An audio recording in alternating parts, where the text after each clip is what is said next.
A 45-year-old man walked into a bank in broad daylight, face uncovered, moving calmly as if nothing could stop him. He wasn't wearing a ski mask, no disguise of any kind, but in his jacket pocket, he carried a loaded gun. His face was completely covered in lemon juice. He had read somewhere that lemon juice could act as invisible ink. When writing on paper, the words initially remain unseen, but reappear once the paper is heated. From there, the reasoning, if it can even be called that, was simple. If lemon juice makes letters invisible, maybe it could make a face invisible too. He truly believed it would work, that the magic was real, that no one would see him, no camera would recognize him. And so he walked in, sustained only by his absurd certainty, and attempted to rob the bank. The surveillance cameras caught everything. Every movement, every expression, every clumsy gesture was recorded in detail. Just a few hours later, his face appeared clearly on local news reports, and the police identified him immediately. They found him without difficulty, still confident that no one could possibly recognize him. During the interrogation, the police showed him the footage of his own face as he committed the crime. The images were crystal clear. There was no resistance, just disbelief. He stood motionless, staring at the screen with a bewildered look. Then, almost like a scolded child, he said a single sentence that left everyone in silence. "But I used the juice." A story so absurd it sounds made up, and yet it's all true. That man, MacArthur Wheeler, robbed 2 banks in broad daylight, without a mask, convinced he was invisible to security cameras because he had rubbed lemon juice on his face. A living example of how ignorance, when paired with absolute confidence, can lead anyone to ridiculous and dangerous choices. But this isn't just the story of a delusional man. It reflects something much bigger, a form of confidence that doesn't come from competence but from illusion.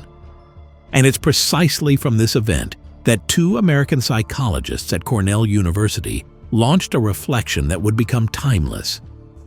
Their names are David Dunning and Dunning-Kruger. They were so struck by the case that they turned it into a research question. How could someone be so convinced of something so obviously wrong? From that question, a now famous study was born. They identified a cognitive bias in which people with little skill or knowledge tend to vastly overestimate their own abilities, while those who are actually knowledgeable tend to underestimate themselves. It's a paradox that plays out in every area of life. Those who know little about a topic lack the tools to realize how little they actually understand. And for that very reason, they feel confident, assertive, even superior. Meanwhile, those who have studied, who have gone deep, who have spent time and energy understanding a subject often end up perceiving its full complexity, and with it, their own limitations. The result? The better informed appear hesitant, while the unqualified seem confident and dominant. Dunning and Kruger showed that this isn't an exception. It's a recurring flaw in how the human brain evaluates its own competence. And what makes it truly dangerous is that this unfounded confidence doesn't just fool the person who has it, it also tends to convince others.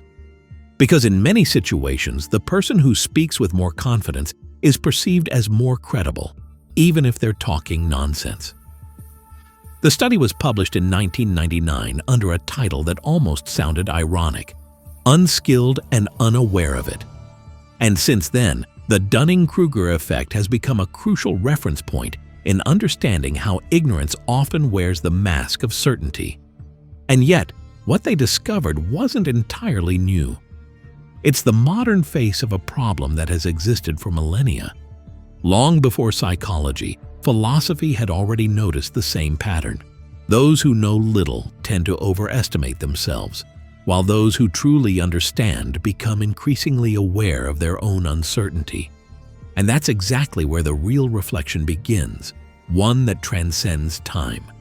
Truth speaks quietly, but the world only listens to those who shout. Socrates was probably the first to grasp this contradiction. When people called him the wisest man in Athens, he replied that his only certainty was knowing that he knew nothing. To many, this sounded like a provocation, but it contained the highest form of awareness.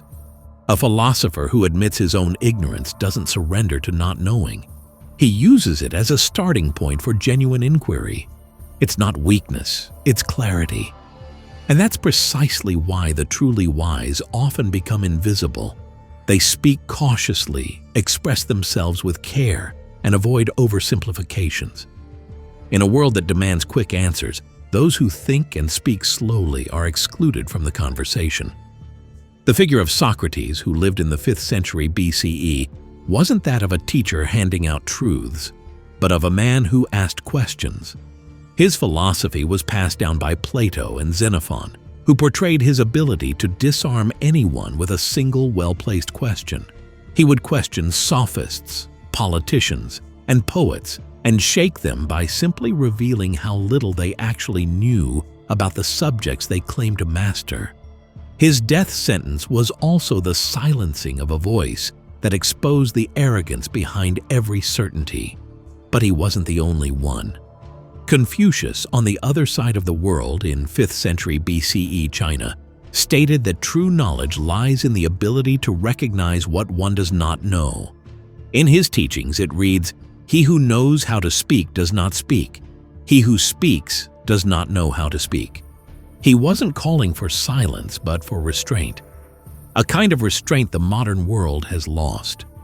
Today's culture rewards those who expose themselves, who simplify. Arrogance has become a synonym for competence. But scratch the surface, and there's often nothing underneath. Eastern philosophy has long insisted on the value of emptiness, of doubt, of not knowing. Lao Tzu, author of the Tao Te Ching, wrote, "Those who know do not speak. Those who speak do not know." A phrase repeated in various forms throughout Zen thought, where the master doesn't impose knowledge but leads by example, showing that every answer is just a fragment. This way of thinking, so distant from the Western obsession with assertion, is now often ignored or mocked. And yet, it still holds a harsh truth. Those who truly know aren't in a rush to say it. The European Renaissance rediscovered this exact attitude. Michel de Montaigne, French philosopher and writer in the second half of the 16th century, wrote his essays not to teach, but to explore. Every page is an attempt to understand the complexity of life, death, and time. He wrote, "Every opinion is weak and uncertain, unless it arises from long experience." Even in him, the echo of Socratic thinking is felt. Friedrich Nietzsche, too, with his sharp style, often denounced the superficiality of common judgments. In Twilight of the Idols, he attacked the certainties people build to avoid facing the truth. For Nietzsche, knowledge is a painful process. It doesn't console, it doesn't reassure. On the contrary, those who truly know are thrown into crisis. And it's precisely that pain that makes intelligence so rare. Because accepting one's own ignorance takes courage. And those who possess that courage rarely have the time or desire to impose themselves on others. Karl Popper in the 20th century made doubt the foundation of critical thinking. For Popper, no theory should be considered final. Knowledge grows through error, through the constant possibility of being proven wrong. Yet in the public arena, this kind of humility is seen as weakness. Those who speak with uncertainty are quickly pushed aside by those who express themselves with absolute confidence, even when they're completely wrong. Today, this dynamic has taken on dramatic proportions. Social media has amplified the value of volume, not substance. Those who actually have something to say are drowned out by those who simply have something to shout. The illusion of knowing has become a currency. Digital platforms don't reward competence, but emotional impact. And ignorance, when shouted with conviction, has a devastating effect. Bertrand Russell saw it coming. The fundamental cause of the trouble is that in the modern world, the stupid are cocksure, while the intelligent are full of doubt. In that one sentence lies the entire tragedy of our time. A tragedy that's not just cultural, but political, economic, and social. When the least prepared are always the ones speaking, every decision becomes a risk. The voice of competence goes silent, thought gets distorted, truth is lost in the noise. This isn't about elitism. No one is born wise. But the real difference lies in one's inner disposition. Those who have studied, who have read, who have engaged with ideas, know just how easy it is to be wrong. And that awareness becomes caution, while those who have never questioned their own ideas feel untouchable. And the more untouchable they feel, the more dangerous they become. That's why real knowledge is fragile. Not because it's weak, but because it doesn't shout. It doesn't force itself on others. It waits to be discovered. It doesn't claim to be right. It offers itself as a possibility. And in a world where the loudest voice always wins, it risks being overlooked entirely.